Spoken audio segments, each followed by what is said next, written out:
Hi, my name is Trupti. I am an engineer. Being an engineer, it's a very stressful life.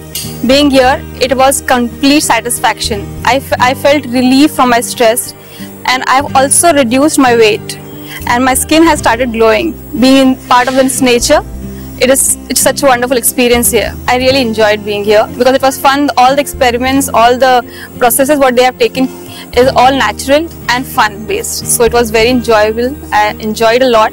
Thank you. Sterling Ayushman Chennai குன்றத்தூரில் 75 ஆண்டுகளுக்கு மேலாக செயலாற்றும் ஈடு இணையற்ற மருத்துவ சேவை உங்களை புதிய பரிமாணத்தில் புதுப்பித்துக் கொள்ள ஒரு அரிய மருத்துவாலயம். ஒப்பற்ற உன்னதங்களால் ஒருங்கிணைந்த உலகத்தரம். இந்தியாவின் தலைசிறந்த இயற்கை மருத்துவ மையம் Sterling Ayushman, India's best nature cure health centre, number 72, Kundrathur Sriperumbudur high road, Puduppedu, Chennai 69. Number 3, second floor, Doshi Garden Shopping Mall, opposite to Vadapalani Bus Depot, Vadapalani, Chennai 26. Phone 3500-6070 99623 31555. இது ஆரோக்கியத்தின் அடையாளம்.